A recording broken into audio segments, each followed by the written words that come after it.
Hello बच्चों, let's read this question. The question says case based second, the biggest limitation of Rutherford's atomic model was that it failed to explain the stability of the atom. Rutherford's model suggested that the electrons revolve around the nucleus in circular paths, but the circular motion is known to be accelerated. During acceleration, charged particle would radiate energy. Thus, the revolving electron would lose energy and finally fall into the nucleus.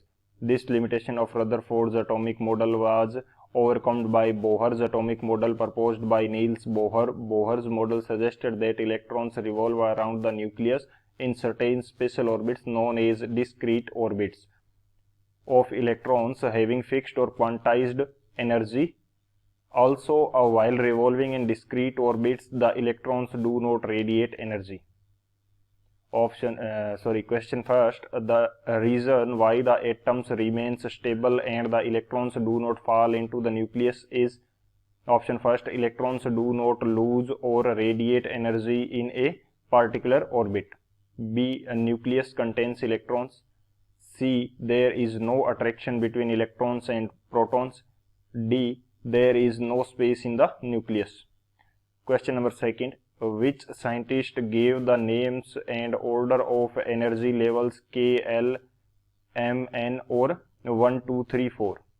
Option first, Rutherford. Option second, Dalton. Option third, Niels Bohr. And option fourth, J.J. Thomson. Option third, the orbits are also called an energy level according to Bohr's postulate because option first, each orbit has fixed energy. Option second, all orbits have fixed energy. Option third, electrons do not radiate energy. And option fourth, none of these. तो इस question के अंदर हमें बता रखा है कि जो रदरफोर्ड मॉडल था उसके अंदर बताया गया था कि इलेक्ट्रॉन्स होते हैं वो न्यूक्लियस के अराउंड सर्कुलर पाथ में मूव करते हैं और सर्कुलर मोशन जो होती है वो एक्सेलरेटेड होती है. यदि सर्कुलर मोशन हो रही है तो वो इलेक्ट्रॉन जो है वो एनर्जी लूज करेंगे और फाइनली क्या होंगे, न्यूक्लियस के अंदर गिर जाएंगे. तो इस वजह से ये जो स्टेबिलिटी ऑफ एटम है इसको नहीं समझा पाए.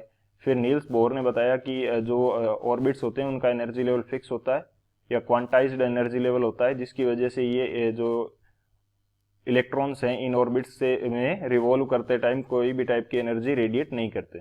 सो उसके अकॉर्डिंग हमें 3 क्वेश्चन दे रखे हैं और उनके लिए करेक्ट ऑप्शन जो है वो हमें चूज करने हैं. तो बात करते हैं हम लोग की कंसेप्ट की.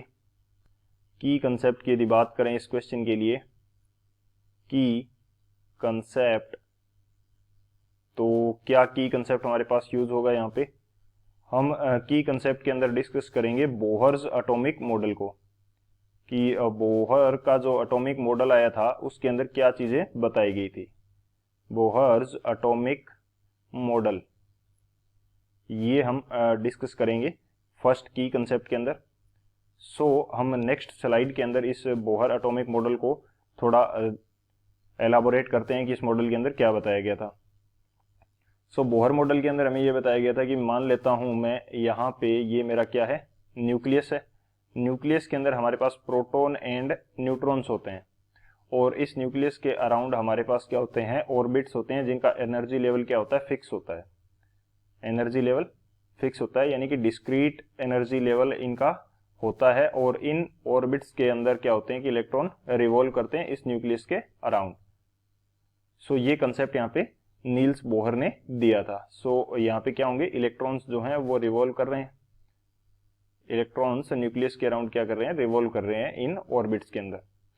सो यदि मैं यहाँ पे वर्डिंग के अंदर लिखता हूं तो क्या होगा कि जो न्यूक्लियस है उसके अंदर प्रोटॉन होता है. बेसिकली हम यहाँ पे इसको समझने की कोशिश करते हैं कि ऑर्बिट्स का क्या है, ऑर्बिट्स है fix energy level. Fix energy level इनका क्या है, फिक्स एनर्जी लेवल है.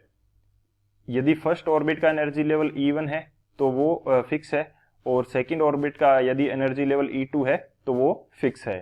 तो ये फिक्स एनर्जी लेवल है. फिक्स एनर्जी लेवल की वजह से जब इलेक्ट्रॉन इनके अंदर रिवॉल्व करते हैं तो कोई भी टाइप की एनर्जी रेडिएट नहीं करते. Electrons do not radiate energy while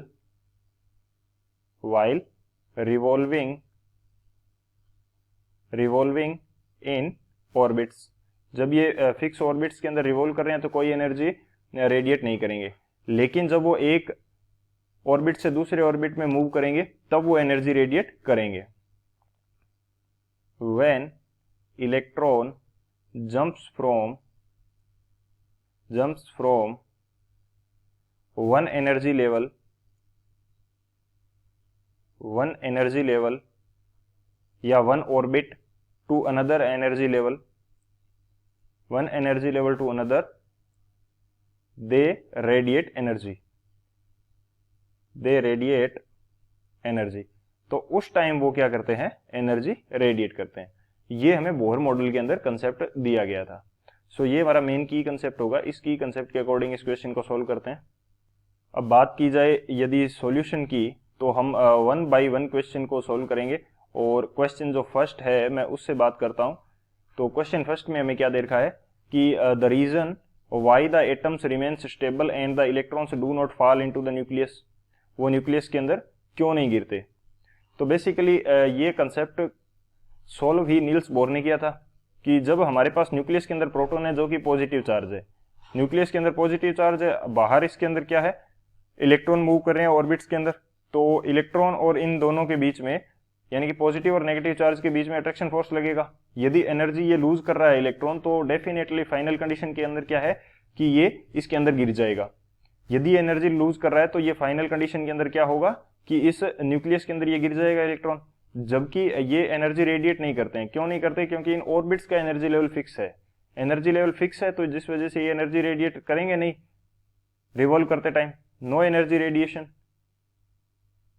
no energy radiation during revolution. जब ये रिवॉल्व कर रहे हैं या ड्यूरिंग रिवॉल्व, तो ये कोई भी एनर्जी क्या कर रहे हैं, रेडिएट नहीं कर रहे हैं, तो एनर्जी लेवल इनका फिक्स बना हुआ है, इस वजह से ये इसके अंदर नहीं गिरते हैं। तो इसके अंदर ऑप्शन की यदि बात की जाए तो फर्स्ट ऑप्शन जो कह रहा है कि इलेक्ट्रॉन्स डू नॉट लूज और radiate energy in a particular orbit, तो जिस भी पर्टिकुलर ऑर्बिट के अंदर है उसका एनर्जी लेवल फिक्स है। ये हमने की कंसेप्ट के अंदर डिस्कस कर लिया कि यदि फर्स्ट का E1 है तो वो फिक्स है, और सेकंड का यदि E2 है तो वो फिक्स है। अलग अलग ऑर्बिट के लिए अलग अलग एनर्जी लेवल क्या है, फिक्स है, तो इसलिए वो न्यूक्लियस के अंदर नहीं गिरता। तो फर्स्ट ऑप्शन तो हमारा सही है। सेकंड क्या बोल रहा है कि न्यूक्लियस कंटेन्स इलेक्ट्रॉन्स, न्यूक्लियस के अंदर तो प्रोटॉन और न्यूट्रॉन होते हैं, तो ये इनकरेक्ट हो जाएगा। थर्ड क्या कह रहा है, there is no attraction between electrons and protons. Attraction तो होता है, पॉजिटिव और नेगेटिव चार्ज अट्रैक्ट तो करेंगे, तो ये भी गलत हो जाएगा। फोर्थ क्या कह रहा है, there is no space in the nucleus. Nucleus के अंदर स्पेस तो है ही, तभी तो वो प्रोटॉन और न्यूट्रॉन को होल्ड किए हुए। सो ये फोर्थ भी इनकरेक्ट हो जाएगा। करेक्ट कौन सा होगा, ऑप्शन फर्स्ट। सेकेंड क्वेश्चन की यदि बात करें, which scientist gave the names and order of energy levels K, L, M, N और 1, 2, 3, 4। तो ये भी कंसेप्ट किसके कंसेप्ट में आया था, एनर्जी लेवल का जो भी कंसेप्ट है वो किस में आया था, वो नील्स बोहर ने कंसेप्ट दिया था। जैसे ये मैंने ऑर्बिट्स यहाँ पे बताए E1, E2, तो बेसिकली इन ऑर्बिट्स को उन्होंने क्या नाम दिया था, K, इससे बाहर वाला क्या हो जाएगा L, और इसके यदि और बाहर कोई ऑर्बिट है तो वो M हो जाएगा। और इनकी प्रिंसिपल क्वांटम नंबर क्या बोली गई थी कि K के लिए प्रिंसिपल क्वांटम नंबर 1 है, L के लिए 2 है, M के लिए क्या है 3 है, N के लिए क्या है 4 है। इस प्रकार से ये बताया गया था। ये किसने बताया, नील्स बोहर ने। सो इसका करेक्ट ऑप्शन कौन सा होगा, थर्ड होगा।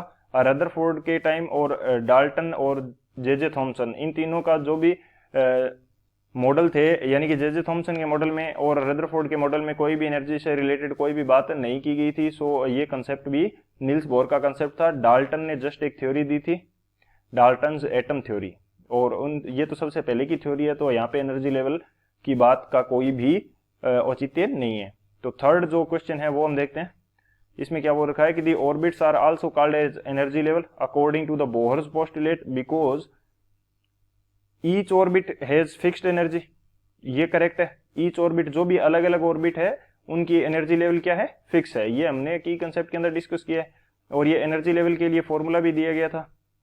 फॉर्मूला नील्स बोहर ने क्या दिया था, -13.6 into n square by Z square electron volt पर एटम। ये एनर्जी का फॉर्मूला था किसी भी पर्टिकुलर ऑर्बिट की एनर्जी के लिए। n क्या है, प्रिंसिपल क्वांटम नंबर है ऑर्बिट की, और किस एटम के लिए हम देख रहे हैं उसका जो प्रोटॉन नंबर या एटॉमिक नंबर है वो क्या हो जाएगा, जेड हो जाएगा। सो हर एक जो हमारे पास ऑर्बिट है उसका एनर्जी लेवल क्या है, फिक्स है। ऑल ऑर्बिट्स फिक्स्ड एनर्जी, सभी ऑर्बिट्स की एनर्जी तो फिक्स होती है, लेकिन दो ऑर्बिट्स जो हैं उनकी एनर्जी सेम नहीं होती, तो इसलिए ये सेकंड हमारा क्या है, इनकरेक्ट है। थर्ड क्या कह रहा है, electrons do not radiate energy, revolve करते टाइम एनर्जी रेडिएट नहीं करते, ये ठीक है, लेकिन एनर्जी लेवल फिक्स होने का इसके साथ रिलेशन ये नहीं है कि इस वजह से एनर्जी लेवल फिक्स है, तो ये थर्ड भी हमारा इस क्वेश्चन के रिगार्डिंग इनकरेक्ट हो जाएगा। फोर्थ क्या कह रहा है, नन ऑफ दिस, तो ये भी गलत है, हमारा कौन सा आंसर होगा, फर्स्ट होगा। सो हमारे पास फर्स्ट के लिए ए, सेकेंड के लिए सी और थर्ड के लिए जो ए आंसर है वो करेक्ट है। So these are the correct options. I hope you understood it well. Best of luck, thank you.